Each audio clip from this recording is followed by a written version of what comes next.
Hey everybody, Opinionated Cheapskate here. Thought I'd make a quick video talking about the kinds of things I carry when I go on a day hike. If you want to hear my philosophy on carrying stuff when you're going out for a day hike, not planning to be there overnight, that philosophy is moderation. Yes, you need to carry some stuff in case it rains, in case you get stuck out overnight, in case you hurt yourself. But no, you don't need to carry 30 pounds of gear just because you're going to be away from the internet and civilization for a couple of hours. So this is my day pack. This is a nice little REI Stroke 19 pack. I think it's discontinued at this point, but it's a good pack. I've put a number of miles on it. I think it's quite comfortable. But as you see, it's not all that big. There's some stuff in here, but certainly not an enormous load out of stuff. So let's get into it. All right. One of the nice things about the Stroke 19 pack is a lot of pockets on the outside. You can put water bottles here. Here, I'm not going to pull this out, but this is in fact my rain gear. It's a ultralight mountain hardware jacket, which I've been real happy with. So that's good if it rains, of course. And then there are these little pockets here on the side that go around the waist strap, and they're kind of like, you know, what you find on a bigger backpacking pack. And so it's handy, these little pockets, to carry little things that you going to use frequently or you want easy access to. What I keep in this one is a monocular, so basically just half of a set of binoculars, small set of binoculars. This is handy for looking at stuff up in the trees. It's when you got a nice vista, you want to look out somewhere. You get about 8x magnification on this, maybe 7x, something like that. It's only about 20 bucks. Not if I lose it in the woods, I'm not going to be terribly sad, but it's a handy thing to carry along and doesn't add a lot of weight to your pack, so a nice thing to have along and very easy to access. In the other pocket over here, I carry a small folding knife. As you see, really is quite a small knife. But this is perfectly sufficient. This is, I think, the Kershaw Shuffle 2. Not very heavy, but perfectly sufficient for most of the things that I would need, even in the woods. You know, if I need to cut cord or vines or something like that, string, it's perfectly capable of handling those kinds of tasks. And it's right at hand, so I have that right there. All right, what else? Up here I have a pocket which has sort of other easy access stuff in it, and that's right here. All right, in addition to the small folding knife, I carry another knife. This is sort of more, something goes wrong and I need to be sort of out in the woods overnight. I'm going to want a sort of larger fixed blade knife, but again, I don't need an 8-inch knife, full tang blade just for a day hike. Most things, if I can't do it with this little one, I probably can do it with this. Mora knives are excellent. They're not very expensive. The steel in them is very good. They hold an edge for a long time, and they're pretty tough and so pretty easy to take the kind of abuse that you're going to give them in the wilderness. So relatively lightweight option. This is a nice, put this down here. This is nice because it also has a built-in fire steel in the handle, so you're good to go with that. You get an extra way to make a fire. All right, so I'm not going to do that again. Don't want to set my house on fire. But it's a nice little combination. Again, keeping the weight down by having more than one function in your thing is always great. That's true for backpacking and for hiking, day hikes as well. All right, also in the sort of easy access pouch, I've got a couple of candy bars. My general rule with food is, even on a day hike, I'll take a little bit more food than I think I'm going to need. If one of these ends up becoming my dinner because I'm stuck out there longer than I think, well, then at least I have something. But I'm not going to carry a ton of food because I'm not really expecting to eat very much. I'm not going to be out there that long. So I haven't really burdened myself down, but I've got a little extra in the back if I need some. Speaking of things you might not intend, even if you're planning to go out only during the day, you really should carry a headlight with you, because sometimes your best laid plans don't come to fruition. You find yourself a couple miles from the trailhead and it's dark. You're going to be pretty happy you have one of these in your pack. Trying to walk in the dark is a way to sprain your ankle, or worse. You may find yourself, if you don't have something like this and it's dark, you may find yourself spending the night in the woods because you can't see the trail. So definitely bring along some light, even if you're planning to be back well before dark. The other thing I keep in here is sort of this is just a small thing in a Ziploc bag. I think of this sort of as a repair toolkit. This is really mainly for something breaks on my equipment, you know, something rips here, or something goes wrong with my boots or something like that. I have a way to do some quick fixes using what I have here. This is a little tiny Leatherman, multi-tool. I have some duct tape here, a couple of zip ties, small zip ties, a backup small little pen light with a spare battery in it, so if something goes wrong with this, I still have the way to hike out in the dark using just this light. I'd much rather have this to hike with, but if this goes bad or I lose it, I still have the ability to get out of the woods in the dark using this. I have an extra way to make fire with a Bic lighter here. I think probably the last thing I have here, this is actually 28 gauge wire. So think of this as kind of like the wire that's inside of a twist tie, but just a long strand of this. This is incredibly handy for, you know, fixing gear, tying something up. And the advantage is it weighs almost nothing to carry a good bit of it. And the other value is that everybody says bring paracord. I bring paracord, but I can bring a little bit less because I have this stuff as well. And so there are a lot of tasks where I don't need the 550-pound braking strength. I can use something like this, and therefore I carry a smaller hank of paracord, and that saves me some weight. All right, now let's get into the interior of the pack. All right, getting into the interior of the pack. All right, first thing we've got, canteen and canteen cup nested in the canteen.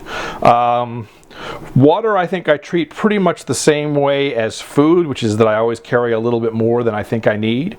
So if I think I'm going to probably drink about this much, then I'll have this much, and then I'll have an extra water bottle here on the side, or maybe two. The reason why I carry this canteen cup is not because I feel like I can't drink out of this. It's in case there's a real emergency and I feel the need I have to boil water. This basically means that if there is a source of water in the outside, as long as I can make a fire, I have an unlimited source of water again. So if I'm stuck out in the wilderness longer than I want to be, I'm not going to go without water because I have the ability to make pretty much any source of water safe just by making a fire. All right. Next. I have this lovely named product called the Bear Butt. This is actually a great little thing. It's basically like, think of it like some combination of sort of a footprint from a tarp for a tent or a picnic blanket. It's sort of made out of the same fabric that you make a tent bottom out of. Folds down real tight. It's next to nothing in terms of its size and weight. But what it really provides is a space that's about 6 feet by 4 feet. If you want to sit down, you want to lay down, you're out in the woods and you don't want to get dirty and filthy, there's no place really to sit down. This gives you the ability basically to have a picnic anywhere you want, or just sit down and, you know, have a drink or something in a place where otherwise you would get filthy if you sat down. And so it turns sort of the whole outdoors into a place you can sit. Doesn't weigh very much. You know, is this something that you need for survival? No, of course not. It's just really to make the experience that you're likely to have, which is not going to involve any of these sort of emergency situations, more pleasant. And so, you know, stuff like this, you know, go ahead, bring it along. Again, you don't have a sleeping bag, you don't have 3 weeks of food, so you can bring stuff like this along on a day hike because you're still not going to have a lot of weight in your pack, even if you're taking things like this, which are really sort of luxury items. All right, so the bottom of this, what I have in here is a dry sack, and I like keeping all the stuff in here in a dry sack, obviously, because it keeps it dry. And again, having a dry sack means you can put other things like if you get caught out in a rainstorm, you can put your cell phone, your wallet, your keys to your car, everything else can be put someplace safely in here, and they'll stay dry. You know, a big trash bag will do the same thing. I just happen to have this for other purposes, so I repurpose it for day hiking purposes. All right, so what do we got in here? All right, right on top, first thing, most accessible first aid kit. This is pretty straightforward. You know, I've added to it a little bit, maybe added some extra bandages and some stuff like that. The main thing I've put in this that is not standard, and which I would recommend everybody do, is to buy a bunch of those little single packet alcohol pads. And the reason why those are great is they really serve two purposes, much like the knife. They can be used to clean wounds, obviously, but they are also an excellent fire starter, and so you have the ability to start fires with this stuff as well as use it to treat wounds. So again, a nice 2-in-1 kind of thing with that. All right, so next, what do we got? This is a really small, it's actually a backpacking specific towel. I found this on Amazon. It's a great thing. It dries amazingly fast, and it's used for all kinds of tasks. You can use it obviously as a towel. If you have a serious wound, you can tie something off. You could use it as a, to help for, a sling of some kind. Anything that there's a million uses for something like this, just like Hitchhiker's Guide to the Galaxy says you should always have a towel. I tend to agree, and I'd like a very small one like this. All right. Next, for a summer hike, I will bring this is sort of a modern microfiber long sleeve shirt. It's neither super warm nor super lightweight. It's sort of in the middle, and it's sort of, I would say, calibrated to the nighttime temperatures that I expect to see. Again, if you're thinking about you're going to be stuck outside all night, if you have this plus the rain gear to put on, you may not have a comfortable night, but you're not going to have hypothermia. And so if it were going to be colder, it was going to be a spring or fall hike, maybe I'd have something heavier than this, but this is sort of appropriate for summertime hikes. All right, what else we got? Extra pair of socks. Not much needs to be said about that. Everybody should carry an extra pair of socks. This is, again, sort of, you get stuck out overnight and you're not going to want to run your flashlight. You don't have that much battery. This is the ability to have a few glow sticks. You can have a little bit of light. It's, again, sort of a luxury item. I don't think this is critically important, but it's sort of a nice thing to have. It doesn't add a lot of weight to the pack, and so it's a nice sort of, just in case emergency kind of thing. All right. What else we got? Well, going right along with the socks, this is the blister stuff. Again, you get blisters out on the trail, you'd rather have something like this around for you. So that's basically sort of it doesn't fit in the first aid kit, but it's kind of the same thing. All right. What else we got? Let's do this first. Okay, this is what I call the Toiletry Toilet Bag, okay? Bears do things in the woods, and if you spend a lot of time in the woods, you may be doing some of those same things that bears do. And so this bag is really what you need in order to do that. It's toilet paper, got Charmin wipes in here. I also have this black thing is I don't know if I can get it open. It's a little metal shovel. I keep in here, this is not related to toiletry, but I keep some extra bug stuff in here just in case I've forgotten my bug spray and I find myself out there getting eaten. I always carry this sort of along with my emergency supplies just in case I get caught out without bug spray and find myself getting eaten alive. I always carry some extra of that. What else? We're down to the nubbins here, not much left. Okay, this bag really is sort of the emergency supplies bag. This is my hank of paracord. I showed you I have some small zip ties. I now have the big ones in here as well. Between the big ones and the small ones, if you can fix it with zip ties, I can fix it with these. I have a compass in here, and I do know how to use a compass and take bearings and so forth. Putting one of these in your pack without knowing how to use it is not helpful. Understand how to use it. And then I think the only other thing I have in here, these are basically little chlorine tablets to clean water. Normally, if I'm in the backcountry and I need to purify water, I'm going to boil it.